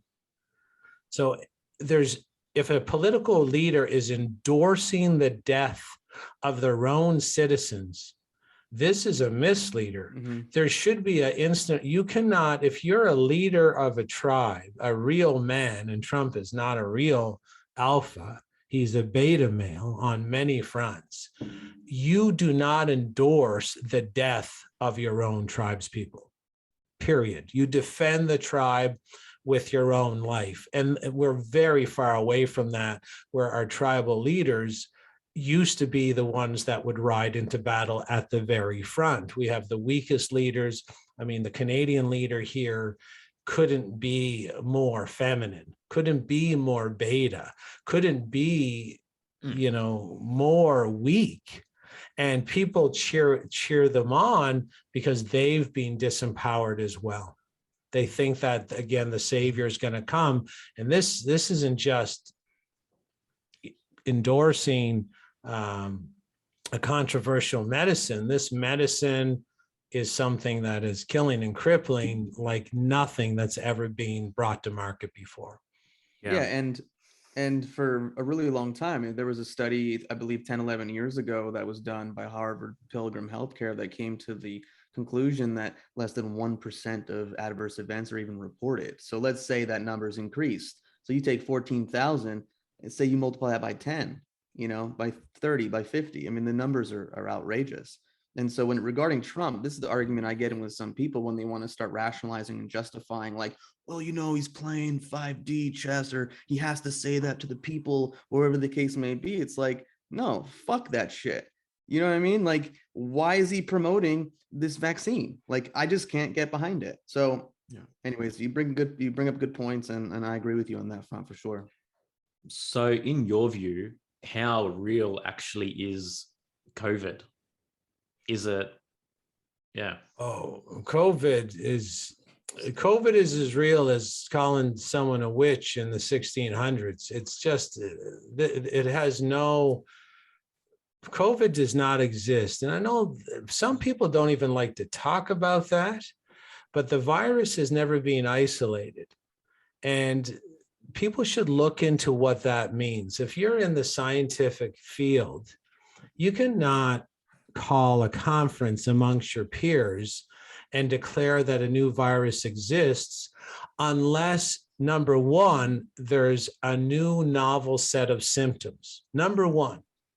So you can't come to the forefront of a scientific lecture hall and say, I have a new virus that causes the sore joints, stiffness, and a sore throat and fever. Because they're going to say, hold on a second, that's not new. If you're going to come with a new virus, you have to say, look, I think I got a new virus. I have these people, their front teeth keeps falling out. And someone says, okay, you got my attention. That's a new one. That's taking out only the front teeth. So when you declare that a novel virus means it's new, and this is not new whatsoever, and it's never being isolated, and that's how you have to prove that you have a new virus. You have to literally isolate it in its full genetic sequence. And it's important to isolate it in its full genetic sequence because there's only 4 amino acids that make up genetic sequences. And a lot of the pairings are the same as human. Like if you look at a chimpanzee, it has 97% similar pairing genetically to a human being. A banana is 50%, a field mouse is 70%. So if you're going to come out and say you have a new organism, you have to do the whole length, the whole sequence, especially if you're going to take the sample from lung fluid, because the lung fluid has its own sequence that's going to be very close to the sequence of the new virus. And that's why it's very important for it to be isolated. Is it just your lung tissue dying? Or is it a virus that's attacking it? And it's so in depth that this viral theory of disease causation isn't even correct on its own. Mm-hmm. They've tried to experiment in the past about 7 times, and you can go watch this for yourself. You can go to BitChute, you can go to a channel called Space Busters, and you can look at what's called the religion of virology. And in that 2-hour documentary, they will show you that the viral theory of disease causation is a theory. It has been tried, which means they've taken sick people, because it's a pretty good theory, because sometimes people get sick in clusters. Mm-hmm. And they said, I wonder if, Jim's given Sally Jim's disease, because they got sick when they were in the same room. So they've tried this 7 or 8 times throughout history. They've even taken the sputum, which is the infection in the lungs. They've taken the mucus from the nose, which is snot. They've taken saliva, and they've injected it into healthy people. So they've taken sick people, and I just don't mean a little sick, I mean really sick. And they've tried this multiple times. They tried breathing. They tried swab to swab, mouth to mouth. They tried kissing. They tried back to back. They tried long conversations, short conversations. They tried injecting saliva. They tried injecting blood into the other person. Never once, not one person ever came sick because they were in contact with a sick person. Sick people don't make healthy people sick. So not only has SARS-CoV-2, the supposed virus that causes COVID-19, never been isolated in its full genetic sequence, never proven to be novel, the viral theory of disease causation has been tried 7 or 8 times. It's proven completely and utterly false every time, to the point where they're never going to try it again. And the reason they're really banging the drum that invisible pathogens make you sick is because the only thing that makes you sick is poison. And there's only one group poisoning you, which is the same group that keeps poisoning you. So for them, it's very, very important that you think that an invisible pathogen made you sick instead of the visible Doritos, the visible tequila, the visible vaccination, the visible statin drugs, the antidepressants, the microwave food, the Teflon pans, the pesticides on your non-organic food. It's very important that you believe that something invisible is attacking you, and it also disempowers you and makes sure you never change. And we already told you that if you never feel your pain, either mentally or physically, you never go through that rite of passage. So the average person's getting drunk, eating donuts and eating Dorito chips. They get sick and they're like, oh, fucking bug, son of a bitch. I caught it off Frank. He had the sniffles. They never take their proper rite of passage from child to adult. They never get empowered to know that they're in charge of their entire destiny. There's nothing invisible controlling you other than the mind control of these human farmers or ancient social engineers. So COVID or SARS-CoV, like COVID is the disease, SARS-CoV-2 is the virus. It's never been proven to exist. It's never been proven to be isolated. It's never proven to make anybody sick. It's never, and if you don't have a sequence, a full genetic sequence, what are you testing for? And how did you develop a vaccine when you don't have a virus to battle with the vaccination? Yeah. How do you, and how do you then just state there's all these new variants as well? I'm on the same page as you around viral contagion. And, you know, our last guest, Dr. Melissa Sell, who's a teacher of Germanic healing knowledge, she just tweeted the other day, virology is pseudoscience. So and there's something that I was leading into with this. So now we have, certain celebrities and etc. messaging out saying, I got COVID, I got COVID, I got COVID. And now it's up to you whether you want to engage in this discussion or not. But yesterday, Joe Rogan, I got COVID. Okay. Now, Joe Rogan is obviously someone who, is out there talking on the alternate side of the truth and sending some kind of messages on that effect. So what are your thoughts on that? Is everyone that says I got COVID bought and paid for? No, I would say number one, the three main symptoms are sore throat, achy joints, and a fever. So It wouldn't be, it's not like your front teeth fell out, right? It's not like scurvy where your gums are bleeding. And you say, I got scurvy. And you're like, yeah, you do. Your gums are bleeding. This is serious. So even if he gets a little sore throat, he can say he has COVID. Now, what exacerbates that is the RT-PCR machine. So the RT-PCR machine, maybe Joe Rogan got processed, maybe his sample got processed through the RT-PCR machine. It's a machine invented by Kary Mullis. He won in 1993 the Nobel Prize for Science.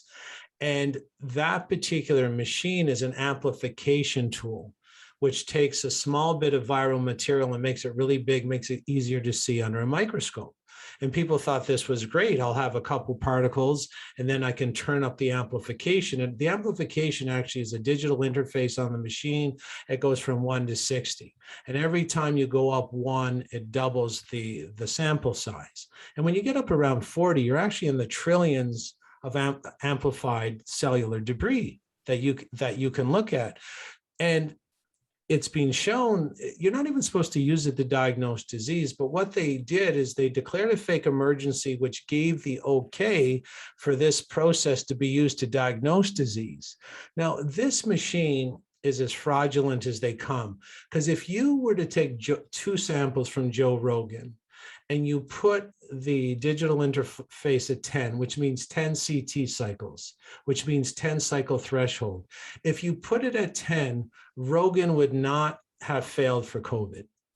He would have it said negative, no COVID. Yeah. But the same sample from Rogan, if you put it at 35 or greater, and in Ontario, they're doing the cycle thresholds with the PCR machine at 38. If you put it at 35, the chances that you're going to fail and be confirmed as positive for COVID are very great. If you were to put it to 40, you're definitely going to have COVID. So what kind of test is this? Because that means that the result of the test lays with the laboratory technician, not the patient. That's what it means. So can you imagine a pregnancy test where it doesn't matter if the woman's pregnant or not? The guy is operating a test where if he turns up a dial, it says she's pregnant. And if he turns it down, it says she's not pregnant. Hold on a second. That's not a valid test. And that's why this machine is not licensed on a regular basis to be used as a testing or diagnostic protocol.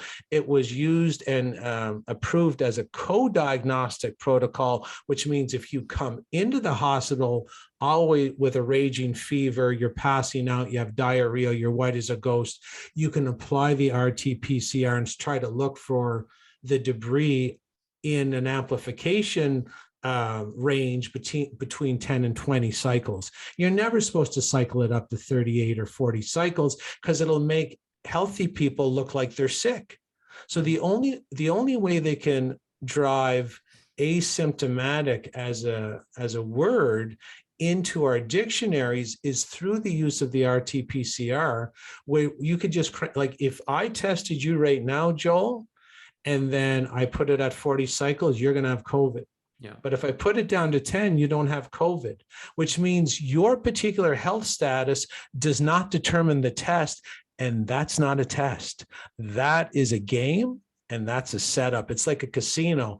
They can dial up that night if they need some money. They can dial up so that the machines don't pay out. Or if you want to start getting lots of people in the casino, you can dial it down and you can pay out more and get everybody talking that the casino, everybody's getting rich and more people will come. This is a game of manipulation. This has nothing to do with the health or the disease status of the patient. And that's what maybe Joe Rogan, if he had a sore throat, he's like, shit, I have COVID. And then if he gets run through an RT-PCR process and they cycle at 35 or higher, it's going to say he's got COVID. So literally he thinks he has COVID when he just has a sore throat because he smokes dope and doesn't take care of himself. And you even had the inventor of this, Dr. Kary Mullis, like you said, who won the Nobel Prize for this. He's on video saying it should not be used for diagnostic purposes, that you can literally find anything and anything if you just run it through enough cycles. And yet this is the tool, this is the technology that has been used to say that we've had this pandemic, when in reality, we've just had a manufactured casedemic based on these faulty testings being done at a high cycle threshold. Yeah, and even in my community, I live in a community that's sort of a grouping of 3 counties. There's 212,000 people that live in the 3 counties. Out of 212 people since March, we had 126 people die of COVID. That's a 99.9955% survival rate. And even the 126, their diagnosis of COVID was done with an RT-PCR machine with a cycle threshold of 38. It's not supposed, even Anthony Fauci is on video saying that if you cycle the threshold up to 35, it is a completely inconclusive and invalid diagnosis. And people in this community, even though 99.9955 survival rate, the 126 people were diagnosed as dying from COVID, even though they had other comorbidities, they were obese, they had cancer. They throw the swab test up their nose when they're dying. They ram it into the RT-PCR machine. They cycled to 38 and said, "Oh shit! Look, COVID." It's an ambush beyond ambushes that people are even falling for this. This is not a pregnancy test, and to get a pregnancy test on the market, your test, like if I came to like any kind of science lab and said I had a new test for pregnancy, I have to have a 99% efficacy rate of the woman peeing on the strip and that woman being pregnant and my test saying she's pregnant. That's the only way to get it licensed. It has to be at least 99%. And if you had a guy pee on the strip and the test comes back positive for pregnancy, I'm sorry, go back to the drawing board. He can't be pregnant. He's a guy. And this is what, if you're running these tests and the people that you're saying are positive aren't sick, you're not supposed to be able to use it as a test. You're kind of saying, yeah, it says he's infected with a virus, but it's pretty obvious they're not sick whatsoever. You can't use this test, but they're using it because they want the dial aspect. They want to say in the winter, they're going to dial it up to 38 or 40. I heard there were some poor areas of Sydney. It was a couple high rises. I heard they were cycling the RT-PCR machine when they were testing the high rises, and they were giving people, I think, $1,000 for a positive case somewhere in Sydney, Australia. They were cycling it up to 45 CT, 35 cycle threshold, 45. Yeah. Well, the crazy thing also, and Joel, you can comment on this more about Australia, is that your numbers aren't even that high relative to places like, they are now, but relative to places to like the US, I thought, and they were instituting these lockdowns. The messaging daily now is 1,000 to 1,500 cases per day in New South Wales. Right, and someone should be trying to get the cycle threshold of those tests. And trying to say, what is the cycle threshold? Because this is what they do to create the panic. If they're up over 35, even at 35, you shouldn't even be doing it. Shouldn't be used as a test. And this is where the education should be, always on the RT-PCR machine. And if you want a great New Zealander that explains this a lot, is Dr. Sam Bailey. And you can find her on BitChute or Odyssey, Dr. Sam Bailey. She really describes the fraudulent use of the RT-PCR to literally tag healthy people as sick when they're perfectly healthy. And the government knows they're doing this. And it's time we put these people in prison. They're criminals. I want to ask you, how do you see things playing out over the next 5 years? What is the trajectory of this world, and how do you think people are best positioned accordingly? Well, they've sidestepped a lot of pain, and you can't sidestep the pain in the universal equations. So a lot of people have had a painless existence for 30 years. And I will guarantee the way the universe works, it always reconciles the books. Those people that were drunk and high and smoked cigarettes and high on coffee and wouldn't pay attention to evil is going to come around and give them 30 years of pain in a 5-year window. Yeah. And that's really going to set the universe back into balance, and then the books will be reconciled. There's no society that can avoid the pain teacher. And the more you avoid it, you just get it later in bigger and bigger quantities. So it's going to be a very painful rite of passage that these people will be forced to go through. And they're going to remember what it's like. A society cannot survive when people don't, like, the cost of freedom is constant vigilance. And no one's being vigilant because they wanted to go watch the footy game, and they wanted to go get drunk down at the pub, and they wanted to give a good tug to some porn. And every time they were spending time pleasuring themselves, the books were being calculated by the universal calculator. These people aren't owning up to the pain-based evolution that is required to be a rider here in the universe. Yep. And for those who, I guess, have had those organic rites of passages and I guess are more aware and awake, and seeing, the way, I guess, Babylon is going and these smart cities are going and the mandates are going, what would your advice be to them? I think they have to really, do you mean the people that are going to go through this very painful rite of passage? I think they should know that it's only going to be more painful if they do not face this ultimate evil in government. They have to put these people in jail if they want it to swing back completely in the other way. You cannot have satanic forces as your bedfellow. Because eventually you'll wake up and it'll be like a praying mantis, your head will be gone. So you can't have that. Like you think reform is possible for the way things are going in mainstream society, or do you think it's just going to go the way it's going and there's going to be some kind of, I guess, a breakaway communities and civilizations doing their own thing differently? I think if the breakaway civilizations start, breakaway communities, it could start. The evil people, they can never, the left-wing mentalities, they can never They can never survive on their own. So whatever benefits and positive energy these breakaway communities manufacture, the left-wing mentality is like, we're just going to go take that because we want it, because we're too lazy to cut our lawn, we're too lazy to make our bed, we're too lazy to grow our food, we're just going to come and steal yours. Is that okay? The left-wing mentality is more the child-based mentality. Someone's got to take care of me, I can't take care of myself.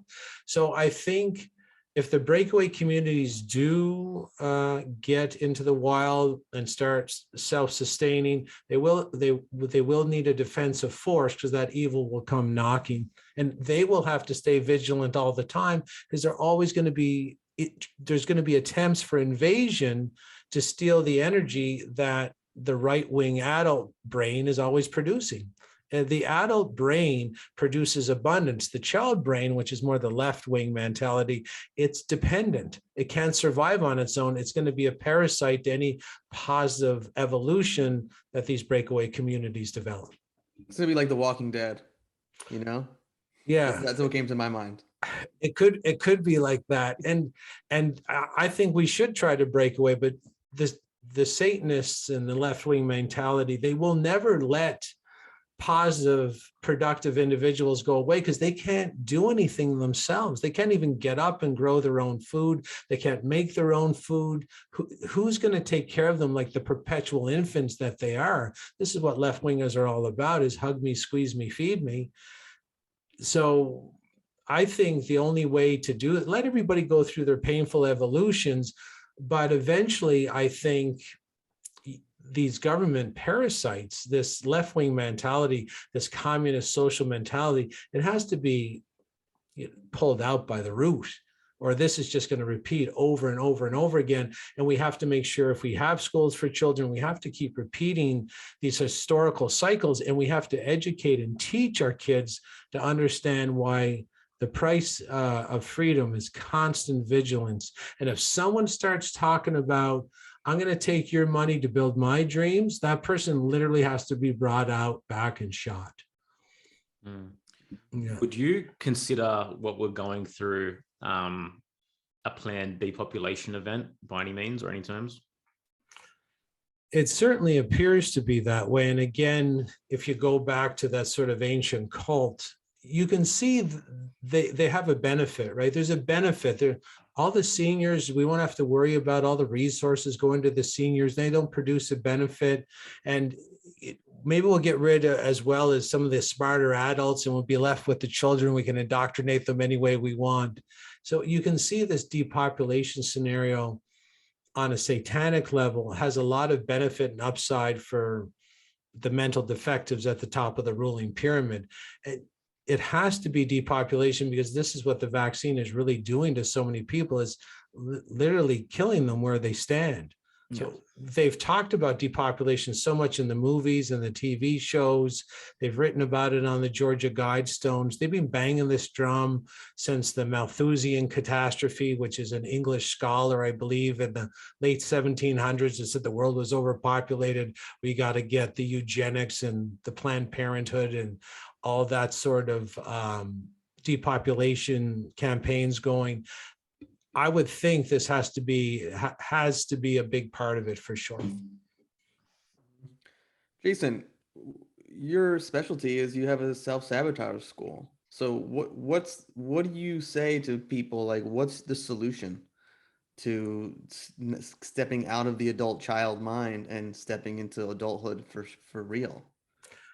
I think it's just about taking personal responsibility. It's independence. You can see this big dependence agenda, and I believe this dependence agenda goes back to the UK royal family. And a lot of people would say, yeah, you know, the French and the Spanish, they went over to Mexico, started just killing people over there. And then the English and the French came over here to North America, killing the native inhabitants over here, the Beothics in Newfoundland, the Mohawk here in the Seaway Valley, the Sioux, the Navajo, the Cree. And you can even see the UK royals, they traveled to Australia, killing the Aborigines there. I personally believe this is how old the dependency agenda is, because this evil group wants to control the resources and take them out of the hands of God. So if you're a Mohawk, a great Mohawk nation, or, great Mohawk tribe on the plains of the Seaway Valley where I live, everything was provided by God. The water was provided by God. The food was provided by God. The shelter provided by God. The animals provided by God. So this evil group, this evil satanic group that likes to use psychological manipulation to trick people to do to themselves what the ruling group can never do by force, there has to be dependency. You have to control the water and say, hey, if you don't do what I say, I'm going to turn your water off. I'm going to make sure you can't go to the grocery store. I'm going to make sure you can't go shop at Amazon. I'm going to make sure you can't build your house. Well, if you lived on the plains of the Seaway Valley 500 years ago, they're going to say, you got nothing. You got absolutely nothing I want. And you're not going to be able to take away my water because I get it from the stream. And you're not going to be able to take away my food because I get it from the buffalo. And so you can see this dependency agenda is really the crux of what's fueling this communist takeover. That's why I believe they drove everybody into cities. Everybody, and they're still trying to get them into cities, the smart cities. Could be even like a Hunger Games society that they want, where the monorail goes into the smart city, and then all the people, like in, what was it, section 11 or section 12, where Katniss was from, everybody's just in the same clothes, there's barely any food, and then everybody's got to be vaccinated and sedated and live in the cities, and then they bring in the sacrificial lambs for various ceremonial purposes. But this dependency agenda is all about you not being in control of anything. So the solution is start getting in control of things, start being independent, maybe get out in the country. Do you know how to grow your own food? If you don't, you're dependent. Do you have your own water supply? If you don't, you're dependent. Do you have a rifle? And you can get them, obviously in California, you can get a lot more than just a hunting rifle. But I think, Joel, you could at least get a hunting rifle if you're a hunter out. And do you know how to skin an animal? Do you know how to build a fire? Do you know how to support yourself? Do you know how to can your own food? Do you know how to store your own food? Do you have a windmill?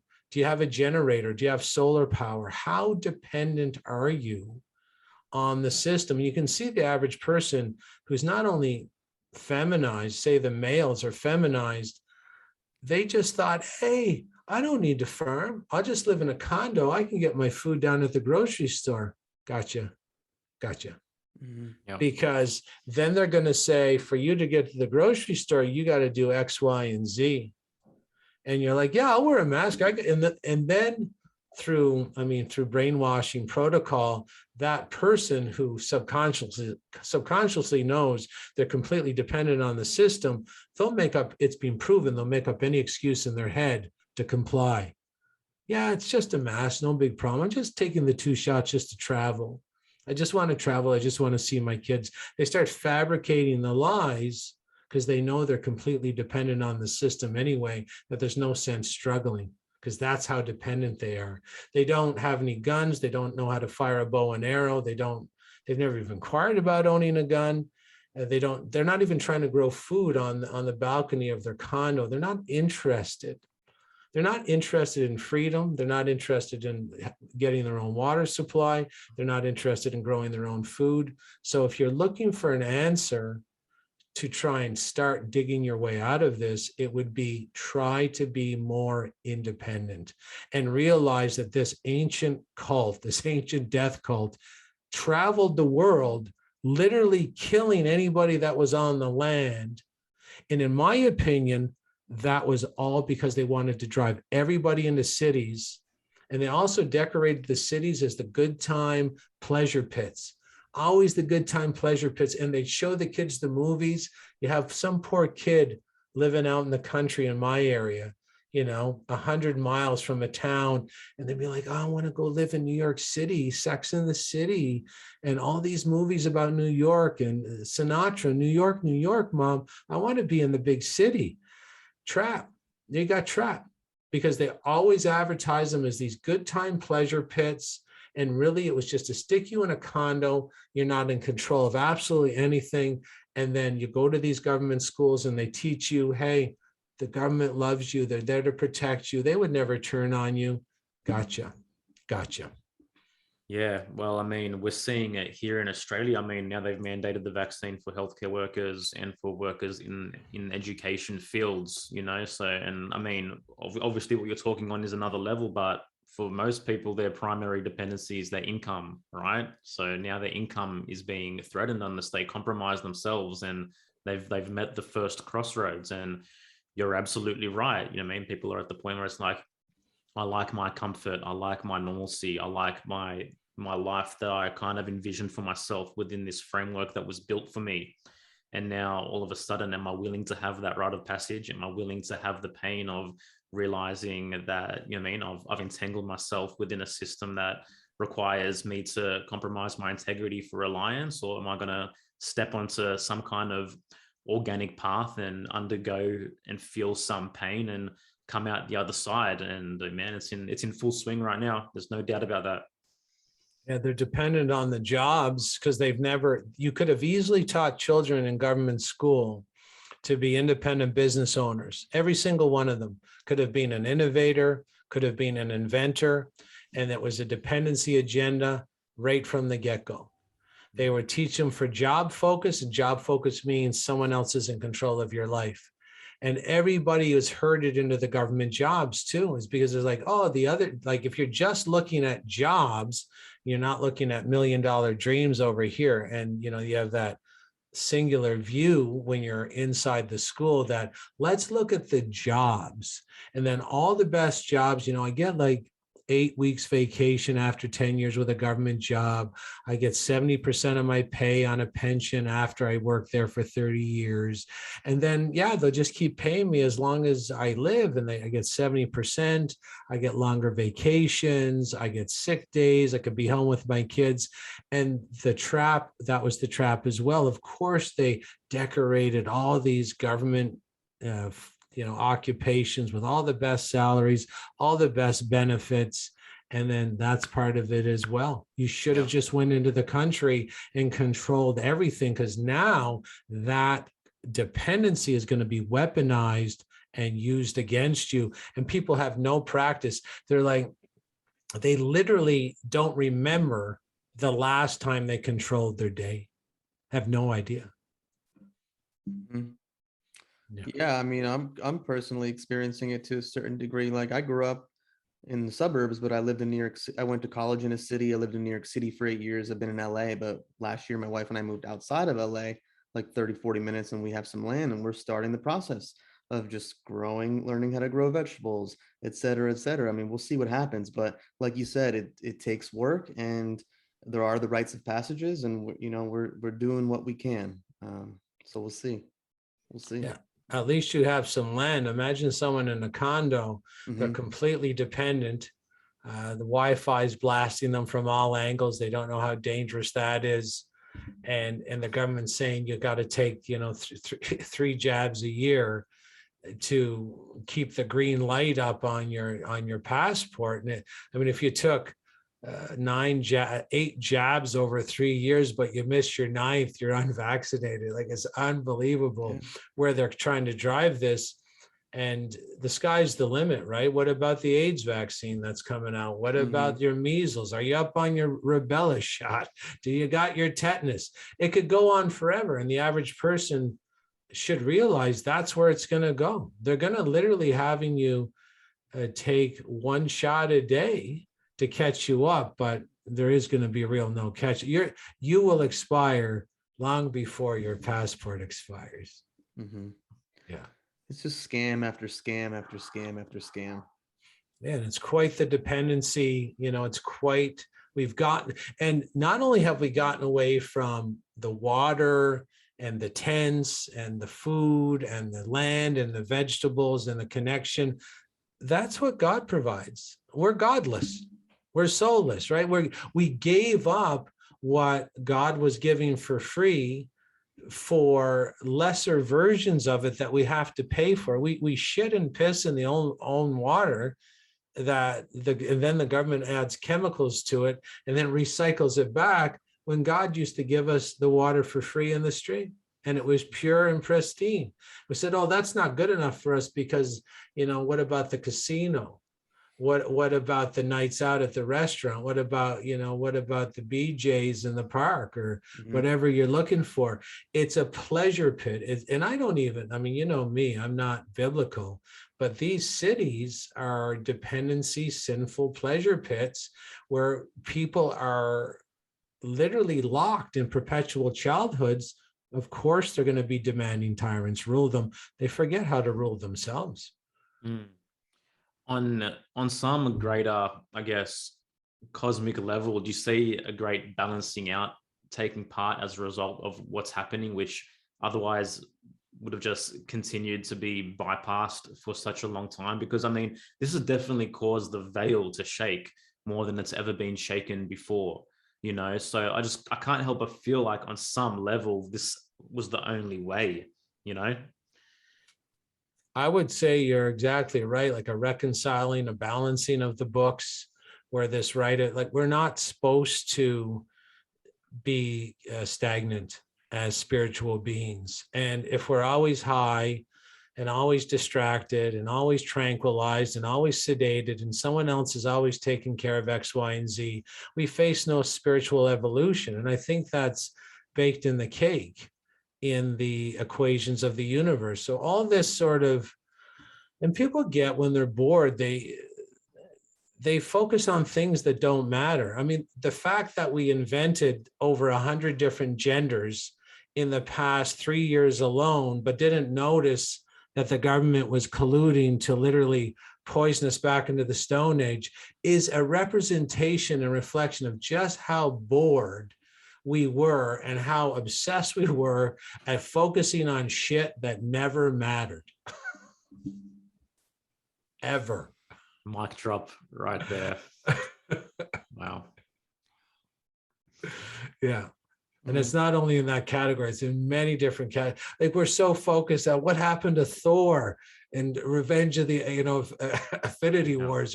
We were so focused on things that didn't matter. She said this, he said that, and I'm offended and critical race theory. This is what we chose to put our energy into. And evil laid down the breadcrumbs the entire time, said, yeah, come over here. I'm just going to lop your head off. You guys aren't paying attention to anything. Jason, I'm curious because, cinema, Hollywood, they use movies in a lot of different ways. And there are times where I've told people like, all right, you got to watch these great movies to inspire you. But do you also think that some of these movies like Braveheart, etc., are ways for people to like vicariously live out the heroic archetype without actually doing anything about it?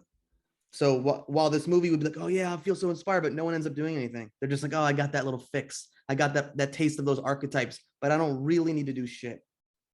You're exactly right. It can be a venting. It's called a venting mechanism in psychology, where someone wants to do something, and because the subconscious doesn't know the difference between screen time, real life, or imagined thought, it actually thinks you're the hero. You're actually Braveheart. But the most dangerous thing about violent movies is it lays down dormant programming. And so all the dormant programming, all the violent cop movies, the cops have seen those movies. And dormant program, they know, can be triggered really easily. And you can bring the dormant program right out of a human if you put them in the right situation. So we have people on both sides, people in the truth movement, people in positions of authority that have taken in the repetitive content of these violent, corrupt, and satanic movies. And now they're getting triggered to act them out. So you see police officers punching people, kicking people, choking people. They're literally getting triggered, like someone who watched the Gone in 60 Seconds movie would be triggered when they saw a nice car and would try and steal it. This is the most dangerous part of violent movies, is that you have this deep, just under the surface, you have all this psychopathic behavior that can erupt at any second. And that's what a lot of the violent movies were about. And corrupt cop movies were prolific in the last 10 years. And that sort of justification of being a crooked police officer or crooked military personnel has been put there purposely to lay dormant until it's triggered. And then, some of the other movies that rolled out over the past 10 years is that all the terrorists, they left 20 years ago. They used to be the North Koreans and the Chinese and the Russians, but the last 10 years, guess who all the terrorists were? Domestic people like you and I. It would be our culture fighting each other.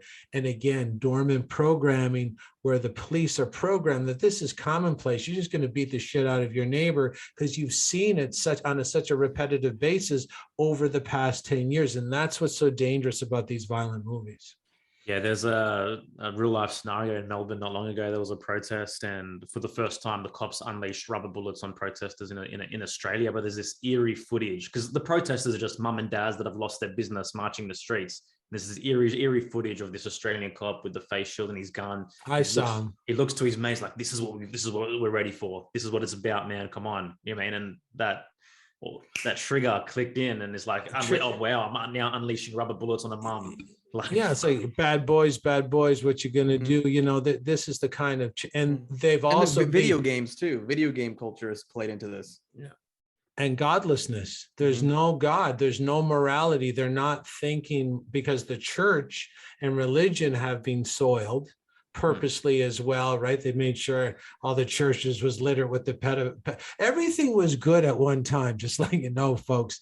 The doctors were great at one time, the hospitals were great at one time, the schools were great at one time, the police were great at one time, but they can all be compromised in this subconscious programming, behavior modification way where everybody can have their behavior specifically programmed into them and it can be triggered. And we're in this sort of situation where no one's really had a good moral role model to talk to or to mimic or emulate their lead. Everybody in the power positions are littered there purposely. They're soulless, defective human beings. You're Scott Morrison, Justin Trudeau, Bojo the Clown, Joe Biden. These are the most effective citizens inside the tribe. How did they get to these positions of power? They've been put there purposely to give us additional negative role modeling so that we mimic their defective behavior out in the streets. Jason, it's been an absolute pleasure to share this dialogue with you. We're so grateful that you're able to join us, and there's no doubt that you're here for the truth. I think everyone that's been listening is aware of that. Any final words? I tell people no storm lasts forever. Just try and gain some independence, try and push away the dependency agenda, try and educate others, and really focus on, watch a government news release and look at the colors, red and blue, their hypno program colors. Are they a little higher on the TV screen? Are they using trigger words? Are they using repetitive phrases? Know how they're mind controlling you, because like I said, if you know how the magician does the magic show fails to impress. Protect yourself. It's the only way to protect yourself from mind control is to actually know how it's facilitated upon your psyche. Thank you so much, Jason. Really, thank you so much for being here. It's nice to finally connect in real time. And real quickly, did you want to share with our audience anything about your self-sabotage programs, anything else, websites, etc.? Yeah, well, the self-sabotage coaching school, which we literally teach all the brainwashing and mind control techniques to our students, but we teach our students how to mind control people in a positive way, because it's like a knife, right?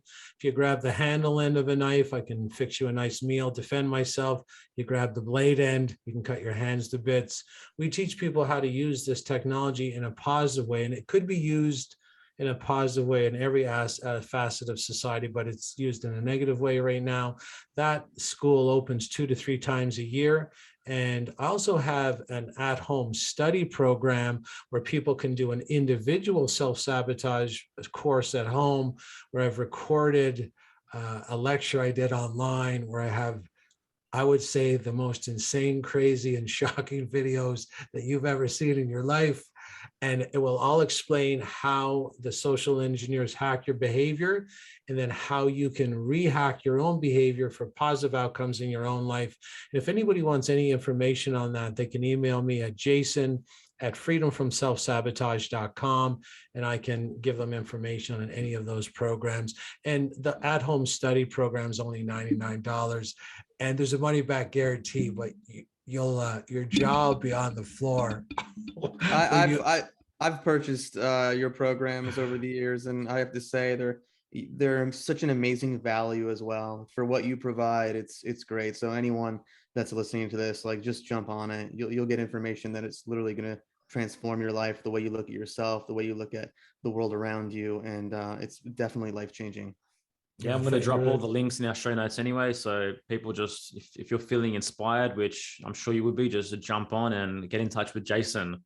To our valued members listening, we appreciate you guys so much. Thank you for valuing what we do. This is what we want to do and what we want to continue to do. And we really appreciate your support. If you enjoy what you hear, please tell your friends and encourage them to subscribe and get behind alternate independent media. I mean, I know we're all paying $14-15 for Netflix, Stan, Disney, Yahoo.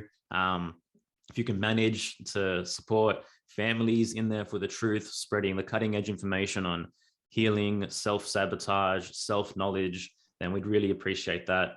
Jason, thanks for joining us, and everyone, we'll catch you next time. Smoking mirrors, I'm seeing through the illusion. Waking up in a time they think you're in a delusion. Somebody set the alarms, cause they be too busy snoozing. I'm in a DeLorean.